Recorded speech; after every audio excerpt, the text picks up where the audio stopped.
Bueno, ¿qué tal? Esta es una nueva entrega de Pensándonos a nosotros mismos.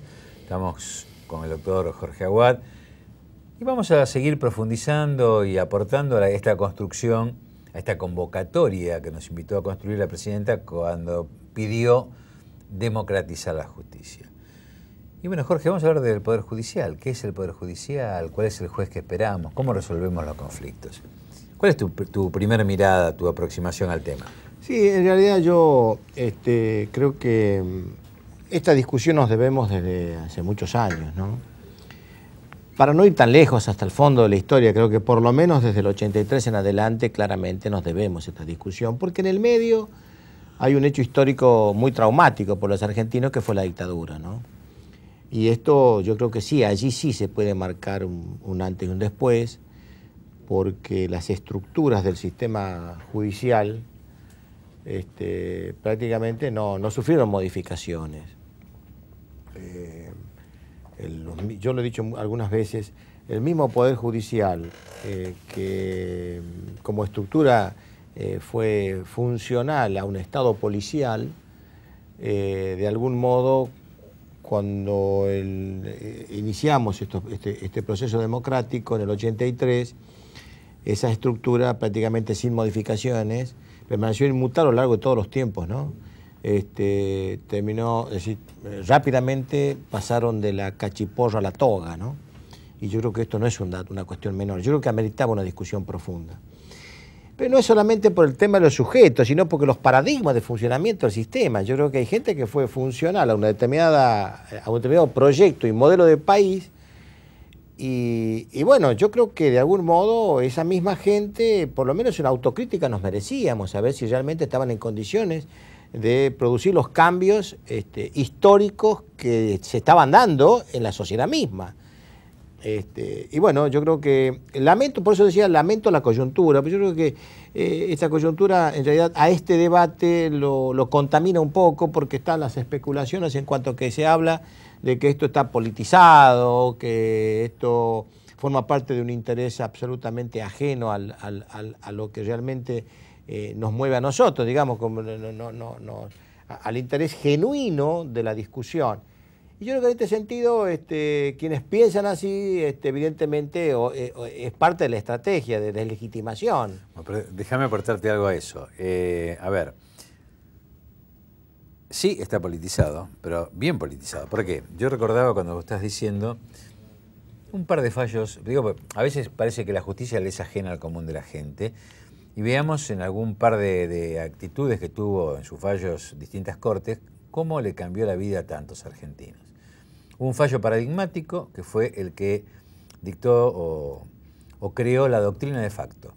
Hasta ahí, si había un golpe de Estado, no tenía posibilidades de legislar el usurpador del poder, tenía que convocar nuevamente al pueblo. Así hubiera derrocado a un tirano. En el año 30, la Corte de entonces dicta la doctrina de facto, le da legitimidad y permite perpetuarse a lo que hemos padecido después, que la más terrible termina siendo la dictadura del 76, pero que arranca con el terrorismo de Estado del bombardeo de Plaza de Mayo en el 55, el golpe del 55. En el 30 mismo, de algún modo, en el 30, desde lo político. el 30 Uriburu, sí, ¿no? Y que después se va profundizando cada vez más hasta el 76. El otro fallo paradigmático que la Corte en los 90, la mayoría automática aplica, es el fallo Badaro. El fallo Chocobar, discúlpeme, Badaro lo revierte. El fallo Chocobar pone por encima de la Constitución el plan económico. Dice que no se le paga a los jubilados porque si el plan económico no lo permite, una flagrante violación, que va en consonancia con una actitud gravísima, a mi modo de ver, en cada usurpación de poder de los miembros del Poder Judicial, que a semejanza de la violación del juramento hipocrático, continuaron siendo los que debían defender la vigencia de la Constitución, continuaron a las órdenes de quienes habían usurpado el poder y peor, en el 76 juraron con supremacía de la Constitución el Estatuto Sedicioso del 76. No estamos hablando de cosas menores. No, desde luego, pero yo lo que quería señalar con el tema de la politización, cuando se dice eso, claramente se profundiza el aislamiento. Porque en realidad cuando uno dice politizar, a muchos les agarra cierta partidización. Ataques de tos. Porque en realidad, claro, la politización fue parte de la estrategia del aislamiento, esa tan mentada asepsia. En verdad, la politización no es otra cosa, claro, encierra, connota la idea de intervención de la gente, de la sociedad, ¿no? Es decir, claro, el diseño, la maqueta no permite eso. Es decir, el aislamiento forma parte, digamos, del funcionamiento de la estructura. Entonces, cuando dice politizar, están diciendo, mire, nosotros no queremos abrir la puerta a la sociedad.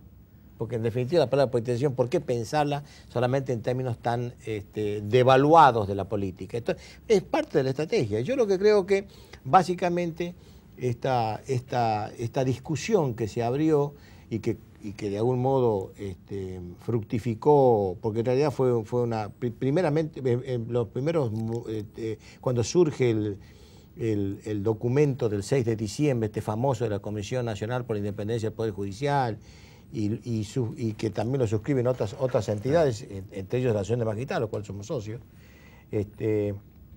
Nosotros ahí empezamos digamos, a comunicarnos entre nosotros.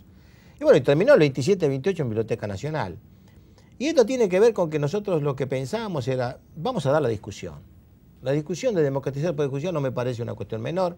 Es el único poder que no fue atravesado por la democracia, por lo que acabas de señalar vos mismo, cuando haces el raconto histórico de su funcionamiento y su rol en el marco del propio diseño. De algún modo yo creo que con esto me parece que marcamos un antes y un después. El antes y un después está en que por lo menos hoy abrimos la discusión. Como decíamos hace unos minutos, en realidad hay mucha gente que está esperando conclusiones y en realidad lo central, lo fundamental es que haya debate y el debate sea permanente. El Poder Judicial tiene que acompañar los tiempos históricos. Y los tiempos históricos que nosotros estamos viviendo es de discusión en la política también. Y el Poder Judicial no puede estar ajeno, porque los problemas cotidianos de la gente están instalados en los despachos judiciales. Entonces, eso forma parte del problema. La complejidad, la multiplicación de los conflictos que se da a partir incluso de una sociedad cada día más numerosa, más compleja, con mayor cantidad de problemas, también tiene que formar parte de la agenda del sistema judicial. Y yo creo que esto es un tema que tenemos que empezar a discutirlo desde, digamos, desde perspectivas un poco más profundas que mirar carátulas y expedientes. Me parece que este es un tema. A veces esa mirada localizada en el expediente y en las fojas del expediente me parece una forma de mirar los conflictos nada más que en dosis menores de lo que realmente representa. Un expediente no es el reflejo de la realidad del conflicto a veces, no alcanza a comprender la dimensión completa del conflicto. Y yo creo que a veces es necesario eso también, que el juzgador mire el conflicto más allá de la caligrafía de la causa. Me parece que esto es central. Y en este sentido, yo estoy convencido de que este debate, de algún modo, que suena a una interpelación desde adentro, me parece que va a producir reacciones. Y vamos a tener seguramente un escenario casi agonal también, porque hay gente que no va a estar de acuerdo con estos cambios. Obviamente son gente que también miran esto desde perspectivas ideológicas. Pero bueno, yo creo que el desafío está y la convocatoria a todos está. Hay gente que mira en términos de confrontación. También es maliciosa esa interpretación. Es estratégica también esa mirada. En cuanto miran un escenario de confrontación. Además, los jueces resuelven confrontaciones de partes. También, pero digo sí, claro, pero el tema es que ahora ellos están siendo convocados, es decir... Porque no es malo confrontar, no es malo, el problema es enriquecer el debate. Desde luego, lo que digo de confrontación en el sentido de que no en términos de amistad enemistad, una mirada casi de antinomias, y en realidad me parece que casi maniquea también, ¿no? Sí, casi claro. Maniquea. Lo cual ahí se distorsiona. Por eso el otro día cuando hablaba la procuradora, habló del consenso. El discurso del 26, de apertura del año judicial del presidente de la Corte, parecía a mí, la sensación que me dio que era una homilía, ¿no? Hablaba de la unión. ¿Y qué es lo que tenemos que unir los operadores del sistema? ¿Cuál es la razón para bajar el verbo ese? No entiendo. Y además, ¿cómo se puede de consenso sin discusión? ¿No? Es decir, no podemos consensuar nada. Acordar de lo que no sabemos. Claro, de lo que no se habló nunca. Me parece que hay cuestiones que en realidad, esas ideas sueltas que cuando uno las analiza, a uno le permite barruntar que hay una profundización del propio vicio que nosotros señalamos como parte de un problema que hay que por lo menos mirarlo para empezar a buscar la solución. Pues fíjate que el Código Procesal establece que condena o no condena, sino que limita o acota el juzgamiento, trata de evitar el exceso de rigorismo formal, ¿no? Y yo creo que, lo digo como abogado, el Poder Judicial está plagado de exceso de rigorismo formal y a veces yo tengo la sensación que los jueces, cuando resuelven, en vez de hacer justicia, buscan los artículos que justifican como un rompecabezas el armado de una sentencia, que no necesariamente es justa. ¿Por qué digo esto? Van cambiando los paradigmas, y lo digo en cosas comunes. Hoy los lazos parentales se han modificado, con los divorcios, los nuevos casamientos. Hay situaciones complejas todavía no legisladas que deben ser resueltas.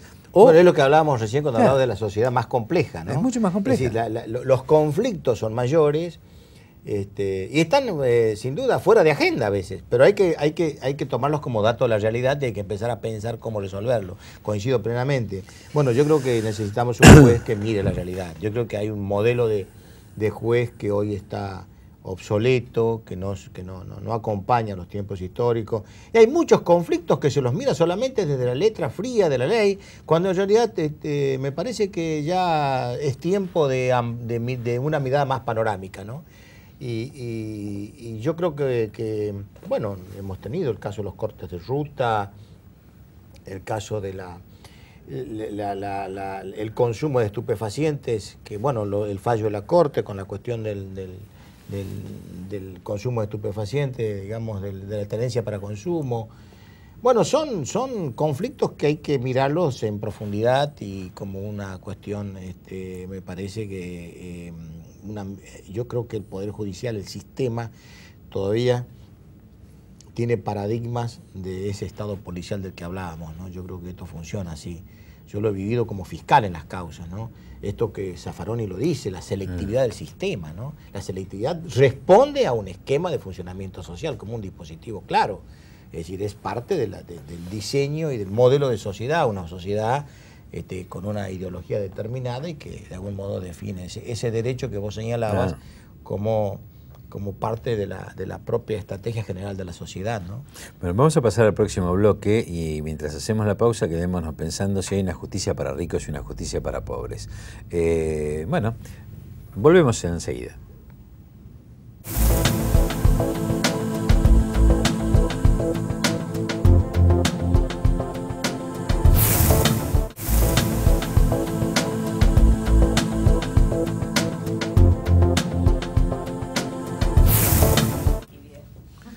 Jorge, alguna vez leí por allí que alguien decía que no sé si hay una justicia para ricos o para pobres, como cerró el bloque anterior, pero que seguramente los sectores más poderosos tienen acceso a los mejores estudios jurídicos, lo que les facilita mejor sus defensas.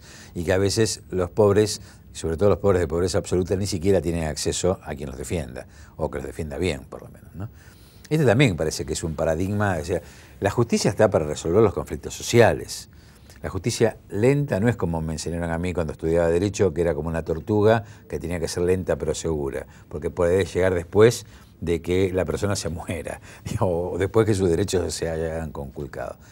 Realmente, ¿estas asimetrías vos las ves en el Poder Judicial? Bueno, claramente yo podría decir, por ejemplo, como experiencia, ¿no? Yo estuve ejerciendo mi función de fiscal de juicio alrededor de 12 años en Resistencia. No tuve nunca una causa por penal tributario. Claro. Ese dato me parece que es revelador. Bueno, se portaba muy bien. Me parece que me parece que las palabras huelgan, ¿no? Cuando los hechos cantan, las palabras huelgan. Y yo creo que esto es un dato de la realidad. Pero básicamente, cuando uno habla de selectividad del sistema, estamos hablando de cambiar esos paradigmas. Yo creo que hay que tomarlo como un dato de la realidad Y ahí, por eso yo hablaba de cómo se debe mirar el conflicto. Pero hay un tema que yo no quería dejar pasar. Dale. El documento del 6 de diciembre es un documento revelador de cómo el sistema se construye sus anticuerpos. Ellos, ¿de qué modo nosotros podemos pensar en un poder judicial aislado de la sociedad? ¿Cuál sería la primera herramienta estratégica y que no sea traumática en sí misma, ¿no? ¿Cómo le digo yo a la gente? Mira, nosotros queremos seguir encerrados. Tengo que buscar una coartada. Tengo que poner el huevo en un lado y cantar en otro. Y hay una expresión que me parece que ha sido, digamos, utilizada, malversada incluso, adulterada en su recta inteligencia, que es el concepto de independencia judicial, ¿no? Entonces, cuando el Poder Judicial reclama independencia, en realidad está diciendo, mire, lo que nosotros queremos es que aislarnos. Lo que nosotros queremos es ser independientes ¿de quién? Si nunca nadie les puso en crisis el concepto de independencia. Y bueno, horas después salió el famoso fallo, que la cuestión por la ley de medios. Pero lo que queda claro es que en definitiva, yo hace poco escribí una nota para la página 12 y me hizo acordar cuando miré tanta sobreactuación con la independencia, con tantos ditirambos a hablar de la independencia, yo recordaba una frase de Scalabrini Ortiz que dice, quieren liberar a los argentinos de la intromisión de los argentinos, ¿no? Claro. Es decir, la independencia judicial como una estrategia... La británica estaba bien en esa época, claro. Claro, entonces un poco pasa por ahí. Entonces yo creo que esta cuestión de una justicia selectiva también entra en el debate. También entra en el debate. Y seguramente hay discursos que la justifican. Porque claro, es ideológico, la mirada prejuiciosa. Alguna vez hemos leído, los que somos abogados, lo que llamaba el delito de aspecto. Es decir, hay muchas, abajo de esa selectividad, hay toda una construcción ideológica. La función del dispositivo, del sistema de administración de justicia, controlando socialmente a determinados sectores de la sociedad. Esto Foucault lo describe. Y calificándolos. Y calificándolos, ¿no? Por eso, pero esto lo describe Foucault.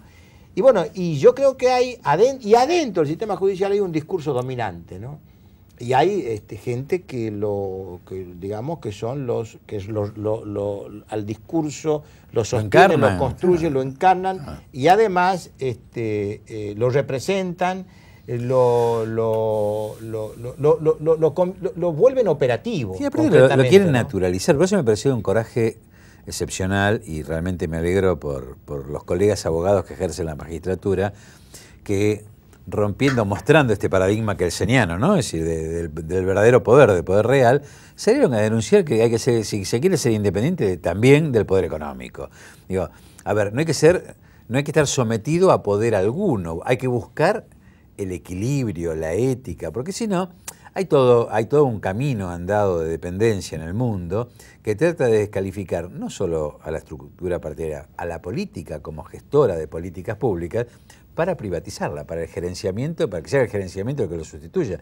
Y hay quienes piensan también, hay modelos, el Banco Mundial ha trabajado en esto, prácticamente en la desaparición de la justicia o limitarla para los casos vecinales y dejar lo que es el sistema del marco nacional. Ya hemos cedido soberanía. A veces yo me río cuando hablamos del caso Irán, otras cosas, digo, a ver, nos están juzgando en Nueva York por un tema de los fondos buitres, sí, y discutimos el tema de la soberanía. Acá ha habido claudicaciones de poder que van en desmedro de la propia soberanía jurisdiccional enormes, que esto vino con la política de los 90, desde ya, ¿no? Sí, claro, yo creo que también el desguace de todas las estructuras tiene su anclaje ahí, ¿no? Pero hay cosas que ya son más atávicas. Pero lo que quería decir es que, de algún modo, cuando se habla de la independencia, en ese documento hay como una confusión de límites entre independencia e imparcialidad del juez, ¿no? Claro. Cosas que son cosas distintas, a mi juicio. El juez imparcial es frente al caso, la independencia es una estructura es parte de la maqueta constitucional, digamos, del rol y del lugar que ocupa. Me parece que son cosas diferentes. Yo creo que también es cierto que ese mismo documento, de algún modo, en el fondo refleja el propio desprestigio del sistema. Porque cuando yo salgo a reclamar que me respeten mi lugar, es porque en algún punto admito que estoy en crisis. La falta de prestigio del sistema judicial es un dato muy fuerte que campea y atraviesa toda esta crisis que estamos hablando. Hay una cuestión, yo creo que no sé si lo dije en ese documento, pero en algunos foros hablaba de que a mí no me preocupa la presión, me preocupa la respuesta que da el juez que dice sentirse presionado. Es decir, es él el que me tiene que garantizar a mí de que no hay presión que valga y que no hay ninguna posibilidad de que una presión de cualquier índole que sea pueda surtir su efecto, pueda reflejarse o conmover mi imparcialidad, mi libertad. Yo creo que yo advierto como yo no me voy a convertir en psicólogo de esto, cuestión de diván, no quiero, pero sí me parece como que hay algunas ideas que ponen al descubierto describe, incluso el mismo documento dice que no se entienda como que esto es una relación corporativa, se curan en salud, ¿no? Es decir, quiere decir que admiten que es posible una interpretación, digamos, que ellos son corporativos. Si yo no tengo ese espíritu, no tengo por qué aclarar nada. Es decir, aquello que no aclara es que oscurece, ¿no? Y me parece que en el fondo, y ese documento me parece que es la piedra angular del cambio. Ellos mismos generaron la situación del debate. De una acción que generó una reacción. Sí, generó una reacción, ¿no? Saludable porque de algún modo fuimos un poco más lejos, salimos de la coyuntura y nos dimos cuenta que realmente nos debíamos un debate y vamos a darlo. Nosotros no nos sentimos representados. Me parece que hay una especie de manejo del poder también hacia adentro, ¿no? Creo que es una especie de poder pastoral, ¿no? Es decir, hay como una construcción, una conducción demasiado autoritaria, donde hay como una conducción de rebaño, ¿no?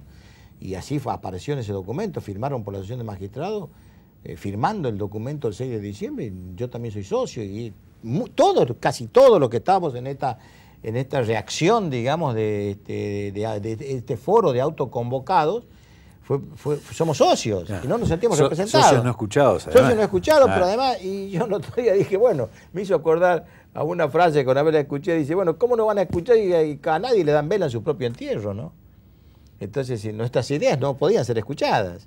Es decir, no tiene nada que ver con las ideas que ellos tenían. Y estábamos poniendo, digamos, interpelando, poniendo en crisis, obligando al Poder Judicial a darse vuelta, está de espalda a la sociedad y pónganse de cara a la sociedad.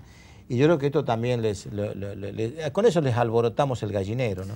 Vos pusiste antes, en el bloque anterior, el hito por lo menos en revisar la historia del 83 para acá, y creo que corresponde también decir que los abogados que militamos en política durante tantos años, desde el 83 para acá, en las distintas expresiones partidarias, venimos debatiendo el rol de la justicia, y esto que ahora aparece creo que también es producto de abogados, jueces o abogados en la profesión, no importa, profesionales, también han aportado a este debate de cara a la sociedad para adentro, y que hoy esos cuestionamientos empiezan a corporizarse, a verse, gracias a Dios, porque realmente es necesario un cambio de un sistema que parece anquilosado y que no responde a su época, ¿no? Sí, yo creo que también es cierto que nosotros desde el 83 a la fecha no podemos hablar de un proceso democrático coloreado con porque también hemos tenido interrupciones de otra índole, desde la propia, el desguace del Estado, el desguace de las estructuras, la devaluación institucional que sufrimos en los 90. Bueno, hoy estamos pagando, es decir, de aquellos polvos vienen estos lodos también, ¿no? Es decir, un poco un proceso evolutivo. Yo soy fiscal a cargo de la Unidad de Coordinación y Seguimiento por las Causas por la Violación de los Derechos Humanos, del terrorismo de Estado, y yo lo he dicho muchas veces, quizás el escenario donde más se visibiliza esta patología del sistema ha sido precisamente Claro. estas causas. Porque ha sido quizás la que ese escenario el que lo puso a prueba al sistema judicial. Como quizás nunca antes. Porque les tocó en la médula a la propia estructura, porque nosotros hemos tenido que avanzar en investigación donde comprometía el rol del propio sistema judicial, donde en algunos casos estaban involucrados en los hechos que estábamos investigando muchos jueces, que otros eran funcionarios con otros cargos, pero en definitiva, bueno, el caso más emblemático es Mendoza, ¿no? Tenemos un juez prófugo, hoy ex juez, pero que lo destituyeron en ausencia. Cómo funcionó el sistema.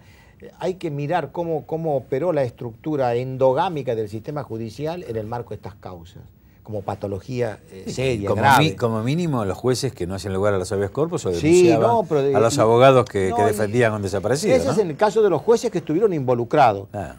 Pero además la impunidad del propio sistema a los jueces que militaban por la impunidad. Es decir, no sé si soy claro. Sí, Ya no estoy hablando solamente de aquellos vinculados a la causa, estoy hablando de los jueces que en su rol, en estos tiempos no cumplieron con su rol y con su función. El caso concreto es Jujuy con la causa de Blaquier, ¿no? Entonces ahí tenemos un caso. ¿Y qué pasó con las denuncias que hicimos nosotros contra esos jueces que tenían a su cargo la investigación de los hechos? Nada. El Consejo de la Magistratura fue, yo lo defino y a alguna gente le gustó mucho, es el airbag del sistema. En vez de operar como un órgano de contralor, termina siendo un lugar donde todos los problemas de los jueces terminan allí resolviéndose por vía del mismo mecanismo con lo cual endogámico que se construyó el sistema. Entonces encuentran allí la solución de cualquier tipo de problema. Es decir, trabajan con digamos, ese bill de indemnidad que tienen, es parte también de la patología, que ahora con esta discusión seguramente se va a visibilizar como nunca, ¿no?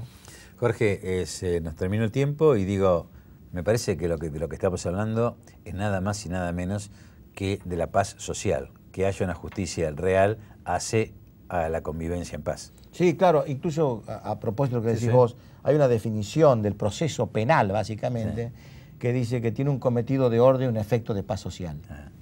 Muchas gracias, Jorge Aguad. Y seguiremos pensando lo que es parte nuestra, la justicia en Argentina, a democratizarla como pidió la presidenta Cristina Fernández de Kirchner. Hasta el próximo programa.